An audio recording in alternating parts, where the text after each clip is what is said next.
What up, y'all? I'm back again with the review. It's Monday. Love and Hip Hop, Season 5, Episode 15, Heart to Heart. A lot of things happened in this episode, y'all. A lot of things. And matter of fact, I had done a video before and I left out two major parts that I just completely forgot about. So I'm just doing the whole thing all over again, so y'all know. But anyway, you know what I got right here. Does that remind y'all of somebody who's always in the confessional and got that little dog? And you don't ever see that dog's head move. You don't ever see the leg move. You don't ever see him anything. And today, when Miss Karen King came up into Tommy's therapy, she had the baby in a stroller. I'm like, poor boy. That dog that's never peeped his head out the stroller, didn't even get up. Tommy said, "What's up?" Whatever the dog's name, I can't remember what the dog's name is. Calm down, baby. I got you. I mean, they know, they can hear you. Shoot, they already know. See, now her dog don't even do this or nothing. No, you don't even hear her panting. I think it's a stuffed dog, or it's just a dog. I don't know whatever it is, but she sits there and rubs that thing like it's just a precious little thing. She's just being so good. I ain't never seen a dog that good. I never seen a dog. I mean, I know that dog. I mean, how many takes does it take for you to make that dog just lie so still? I mean, come on now. I mean, what's really going on? But the episode, I'm going to go ahead and just start with Karen King first, because each person has like about 3 scenes in here, and I mean, one person is really insignificant. I'll get to them after I get done with Karen King. But Karen goes down to Tommy asked Karen to come to her therapy session. Karen thought she was coming to a place where she was going to be a doctor or whatever, and she was seeing some psychiatrist. She in there in this ballet class, and those people in there was doing. She didn't know not one single iota thing like the people in the class was doing.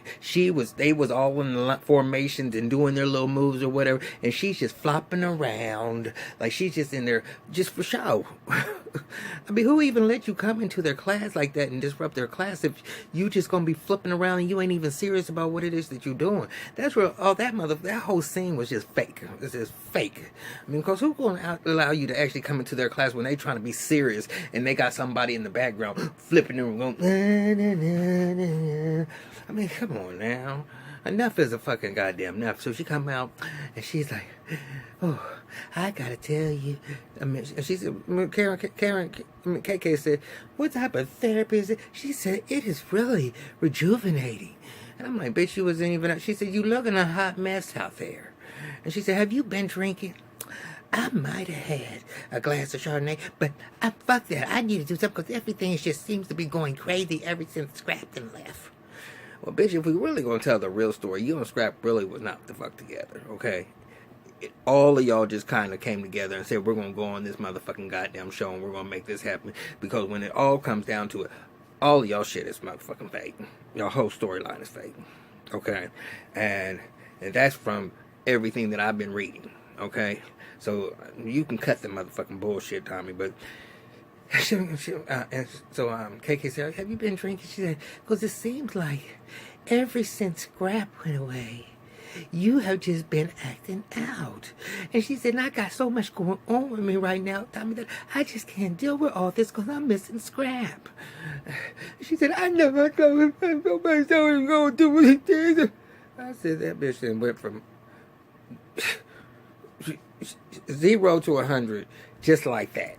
And then ain't nothing happening at that 100 that was happening at the 0. Nothing. She just fake phoning, what's the name of that, fake crying. So that was that. So she was telling her. So she continued on to tell her about L.A. and she changed that story.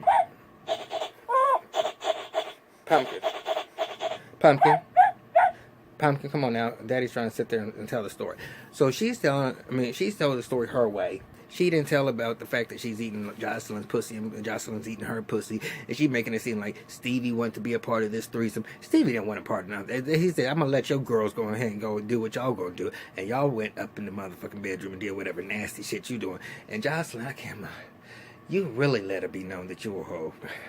You really let it know, but you hoe. I mean, I know you was, and I know you scandalous or whatever, but you just don't care who it is. You don't give a fuck about what it is.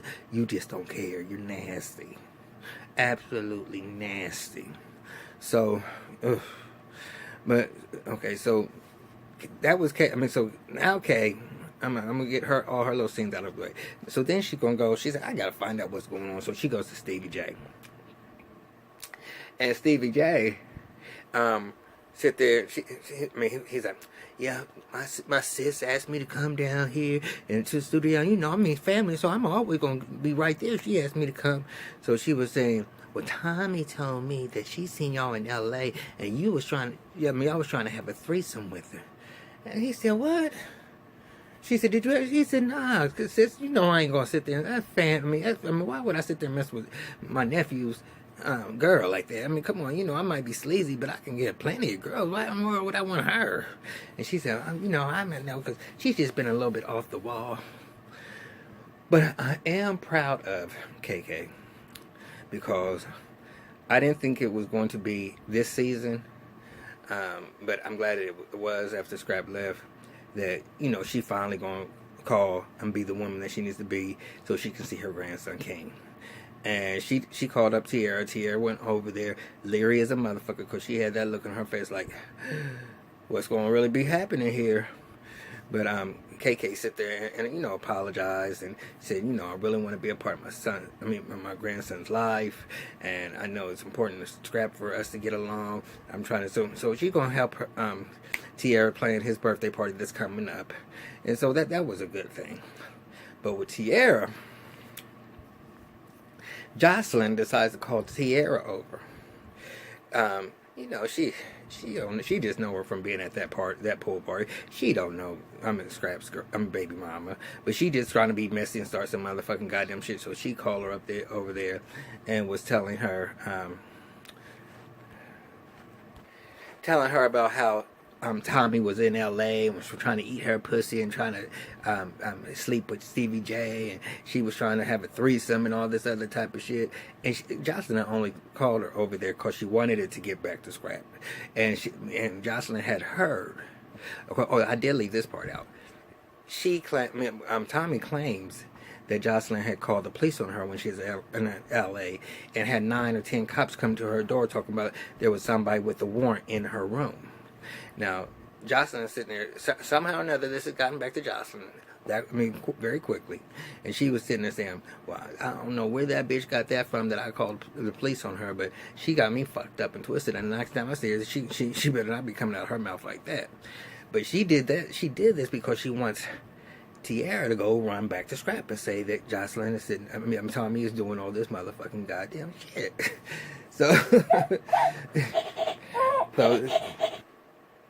now the episode starts off with Carly Red. Carly Red in a jewelry store, and she called her little bitch right now, her little ride or die. Chick that she be riding with, Jessica Dime down. So, cause she gonna get that ring pawn. Now, that girl knew that was a $10 ring. She knew she gonna go up in that jewelry store and just in case, bitch, you knew it was motherfucking fake. Just like Dime said, anybody can know that ring is fake. So, so anyway, they found out that the ring was fake, and so Dime in her little confession was like, "There's a lot of things I've been sitting there hearing about life, and I don't know if I'm going to bring it to Carly because I don't know if she already knows or whatever. So I'm just not going to say anything." So after they leave there, later on, Dime is doing her hairline. Now, you know what? I just think that shit is so motherfucking goddamn crazy. What type of professional job are you gonna have going in with that pink hair going into a job? And why would you even want hair like that? unless you're a hooker or a stripper or something like that. There is no reason why anybody should want their hair like that. Why does she wear her hair like that all the time? I mean, that might be her signature piece, but bitch, it looks stupid. You ain't stripping no more, bitch. You ain't no motherfucking goddamn pole twirler. You said you gave that up. Why are you still stereotyping yourself? So anyway, she having her little photo shoot, and she has Carly come down because now the gloves are off. Now Dime being messy is being messy. She brung this girl and her friend over, and she was like, Carly, I want you to meet somebody. And she said, oh, hey, what's up, baby? She said, I remember you. And she said, well, you remember when you wanted me to come over and have a drink with you, but I didn't come because I had my girlfriend with him, and she used to date Life. She has a baby by Life. She's like, what?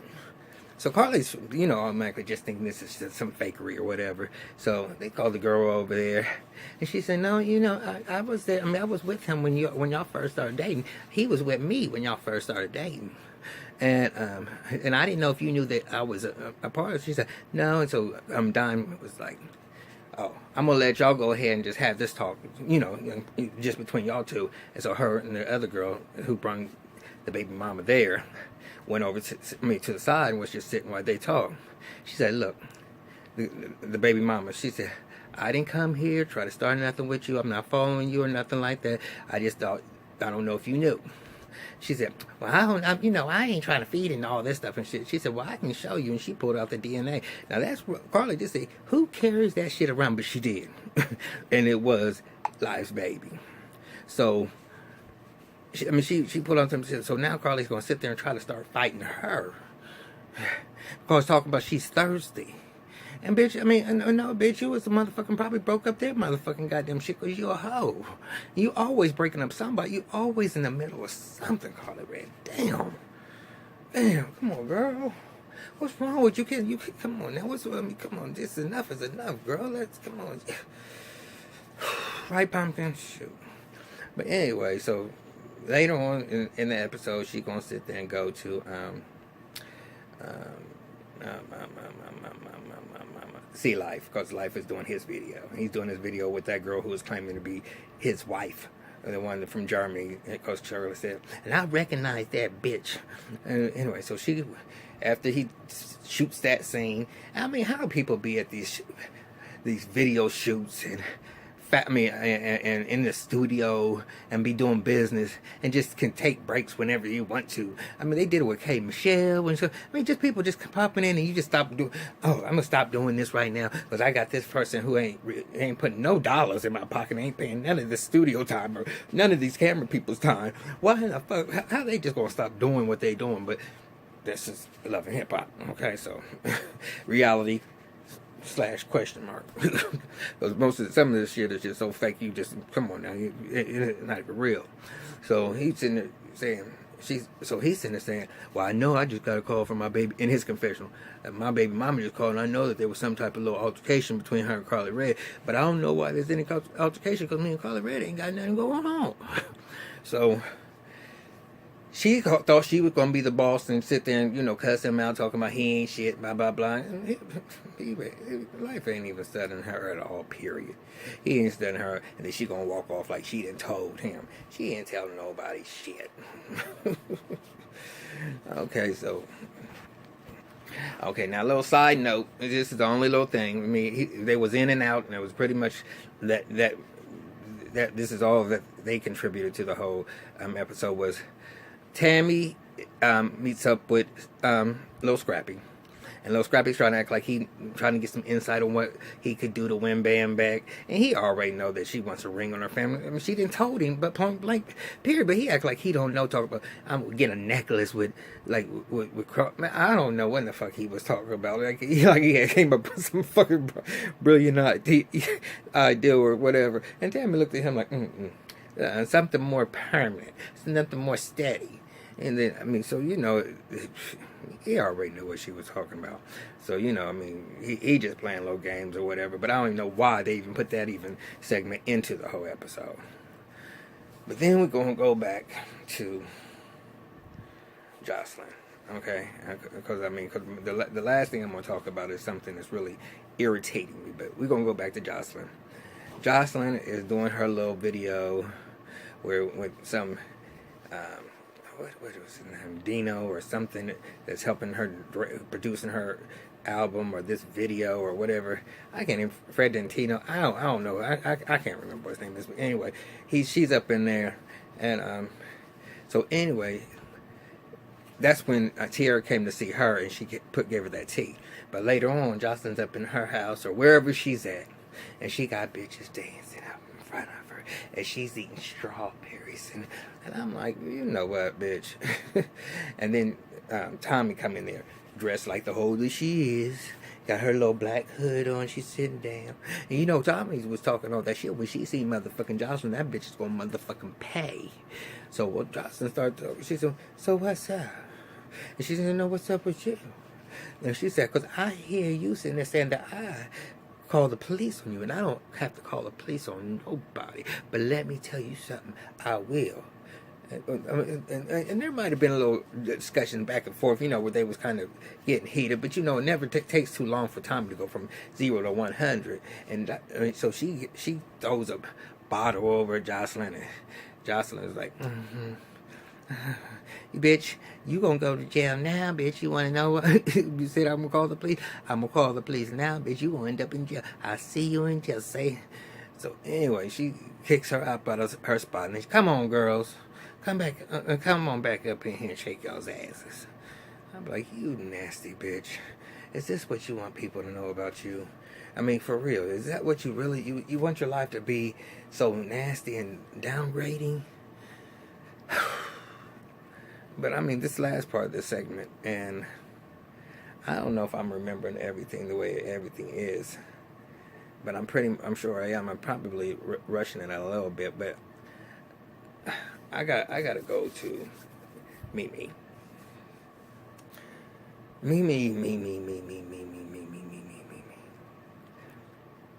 Her storyline is so dry. You can try to squeeze that sponge and get a drop out of it, but there's nothing else there. She's just dead, dumb, stupid. What's the name? She's like, Jocelyn wanted me to put Stevie J on child support. Now, first of all, you and Stevie ain't had no money issues at all. It ain't you're not like Erica and Scrappy, where you're always complaining that you're not getting enough money. If Eva wants something, Stevie will get it for her. And you ain't had no problems out of this man at all. So why you all of a sudden want to rock the boat and be like, now she's opening, she's going to pay attention, and she wants to put things into perspective and start protecting herself. Bitch, what took you so long? You've been saying that forever. You've been saying that ever since season 1. And how you wasn't going to deal with him anymore. You said it season 2 when y'all went to therapy, all 3 of y'all, which was the most craziest thing. Okay, but you went to that mess too. And then you went through the fact that he gave her an engagement ring and you an engagement ring at the same damn time. But you still kept on dealing with him. But then you go to Nico, and now you're taking charge of your life. But y'all doing sex tapes, but you didn't know it. You was just you thought that was all for your own personal use. But his luggage got stolen. We all knew that luggage didn't get stolen. Y'all did that on purpose. But look, how long did it take you to sit there and even fess up to that? But even when you fessed up to it and said, okay, it happened, I know what, but I did sign the papers for them to publish it, so you did that. And then on top of that, then you're going to sit there and keep on blaming that you, Nico did it behind your back, and y'all all planned this from the very beginning. But yeah, you standing on your own 2 feet when you stopped dealing with him, but now you back over here with motherfucking Stevie letting him come and stay with you. But you like this confusion. You like this fucking goddamn confusion. I know, baby. I know, baby. I know, boo. But anyway. So she's telling Stevie, look, I know I've been letting it lax, and I need to start doing things for myself. And you know what, Stevie, take my hat off to you, bro. Number 1, you're still sober. You ain't fucked up right now. And if you are, you're not fucked up like you used to be. So I'm feeling you. I'm congratulating you. And yes, you are doing a good job, man. But you didn't sit there and let that shit take you in the tick boom, even though you was thinking the same thing that I was thinking. You've been there for her through all her motherfucking fuck ups. And when she's going through motherfucking shit with Nico and all that other shit she took put you through, she makes it seem like it's only you. It's not only you, bitch. It's her. It's her. She asked for it. She asked for it. Jocelyn named her the maid a long time ago, and that's what she is. She's a maid. So she now all of a sudden she's trying to act like she's some type of boss person. But the thing, I'm tired of her storyline changing to what she is and what she's not, what she is. And if I don't let me find out that the girl is Aryan, because that's where I see it going. I have a feeling that that's where it's going. Okay.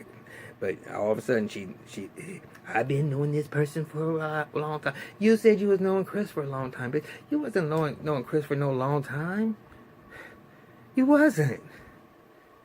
Shit. And you know what? And I feel so sorry for Chris, and I don't know why she came back on for that. Maybe she had a stipulation that she had to be in so many episodes or whatever, and she just had to meet that requirement or whatever. I mean, I don't even know why Chris came back on to even say that goodbye.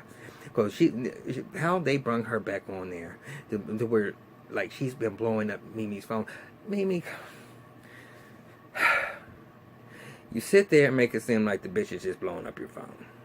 But you have been going over there still having sex with the girl and leading her the fuck on. And then you gonna sit there and say, okay, I am gonna be honest. I did sleep with her a couple times, but that was it. Bitch, you know what? You get what you motherfucking deserve. You get what you motherfucking deserve because you ain't right. You ain't gonna never be right. I mean, and poor Chris or whatever. And Chris, I already knew was not your type, and I already know that she's just not your type, and Chris is not a reality show type either. And I'm not feeling bad, but I don't like the fact that Mimi, you just needed to bring somebody in to try to make yourself relevant. That you threw this big old party and you couldn't even get through the whole season with her. The whole season with her. You have to be messy.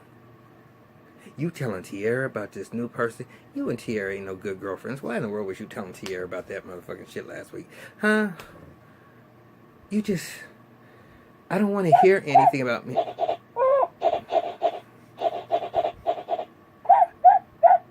But see, Pumpkin knows. I mean, see what? That's what I'm talking about. We sick and tired of it, right, Pump? Yeah, we sick and tired of her. Okay, because nobody's sitting there trying to deal with her. I know. Okay, I know. We don't like Mimi, do we? We don't like Mimi. We don't like Mimi. No, we don't. No, we don't. We don't like Mimi. Mimi gets on our nerves, don't she? She gets on our nerves. Yeah. Alright, you want to dance, baby? You want to dance? Alright, y'all, I'm going to get up out of here.